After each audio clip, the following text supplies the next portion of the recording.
guys, good morning sa ating lahat. Ayan, magandang umaga. Araw ng Friday ngayon. So, balik 5 days nang umuulan dito guys. Dala ng bagyo. So, isa pa, tag-ulan na rin ngayon. Kaya, walang tigil ang ulan. Ayan, kahit sa gabi, maulan. Hello guys, welcome to my channel, Noel Mix Vlog. Please like, share, and subscribe. Thank you. So guys, ingat-ingat po tayong lahat sa ating mga lakad pag may mga lakad-lakad kayo sa labas.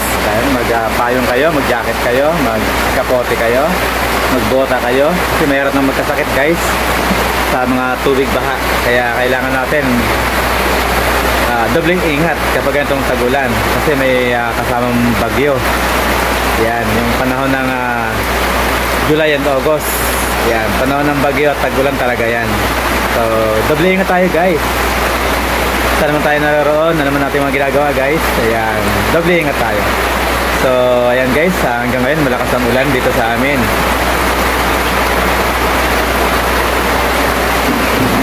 Guys, todo-todo ang ulan, ayan. Malakas ang ulan.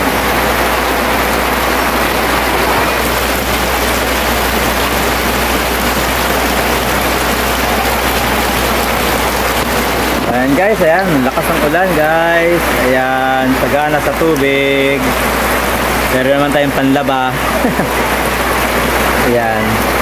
Yung ibang drum dito, kakargahan natin para magkalaman. Ayan. So, nakakatuwa yung ganitong ulan kapag yung mga magsasaka natin, kailangan nila yung tubig ulan para sa mga palay nila.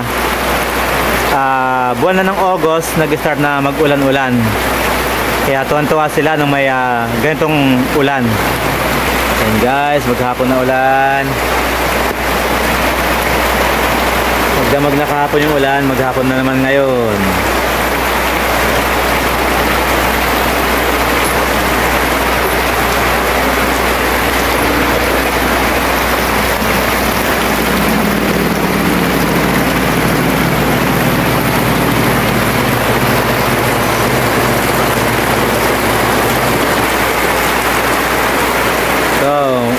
Malabo guys, malabo ang paligid kasi may pag, may hamog, dala ng makapal na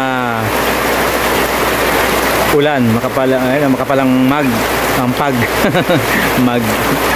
Ayan guys, medyo baha na naman sa ating harapan guys. Ayan,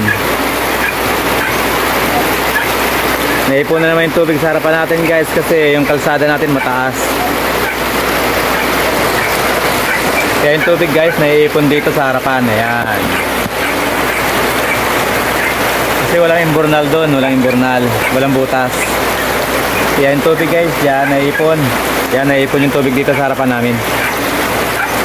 Ayan, mahamog oh. Malabo ang paligid guys kasi may hamog, may pag.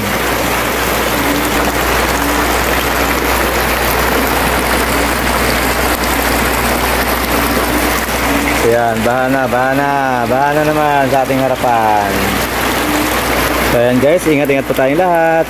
And happy Friday morning sa ating lahat. God bless all guys.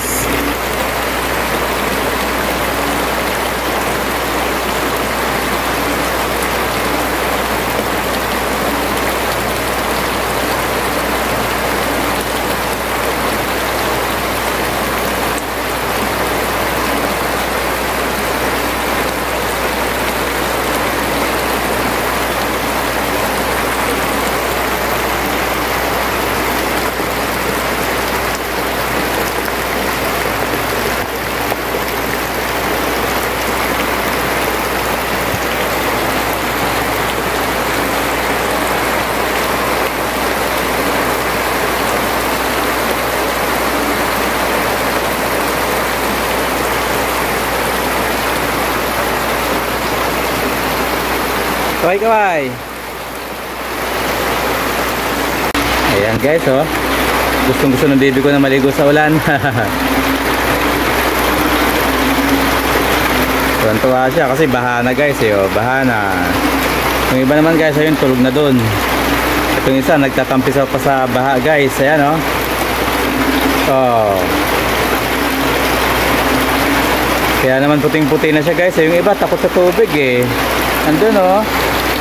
Doon sa loob, nagtatago. Ayaw nilang mabasa ng ulan. Pero itong isa guys, ayan oh, gustong gusto niya yung tubig ulan. Tubig baha. Ayan oh, baha na sa aming harapan. Ayan, baha na oh. Ligon-ligo siya. Siguro mainit ang katawan niya guys. Kaya ligon-ligo talaga eh oh. Kaya na pa yan guys. Ayan, wala siyang ginawa kundi ganyan.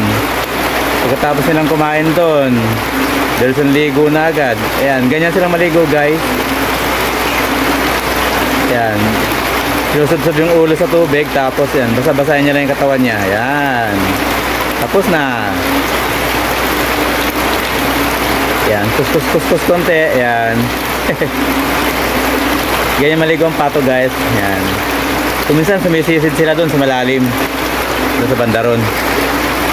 Problema, baka giniginaw ng iba, ayaw nang maligo eh. Kasi masama rin sa kanila guys yung sobrang basang-basa sila sa ulan kasi namamatay sila sa lamig. Oo nga, gusto nila yung tubig, baha, tubig, ulan. Pero pag nakaligo na sila guys, gusto nila pupunta na sila sa mataas na lugar, yung hindi na bababad sa tubig yung paa nila.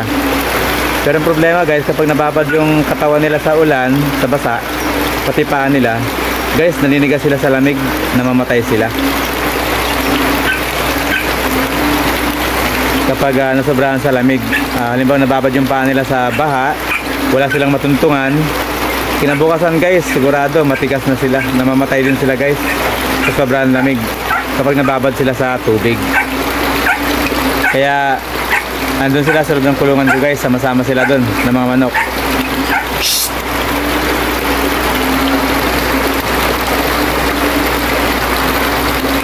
Ayun, dun sila ngayon sa kulungan ng mga manok ko. Sama-sama sila dun guys. Pero yung mga manok sa taas, sa baba naman yung mga pato. Ayan. So, malakas pa rin ang ulan guys. Kahit alas 6 na ng gabi guys, ayan. Maulan pa din. Kaya pag magdamag to na umulan pa guys, malamang sa alamang talagang aapaw na dun sa sa kalsada yung tubig. Kasi malapit nang umapaw guys sa kalsada eh.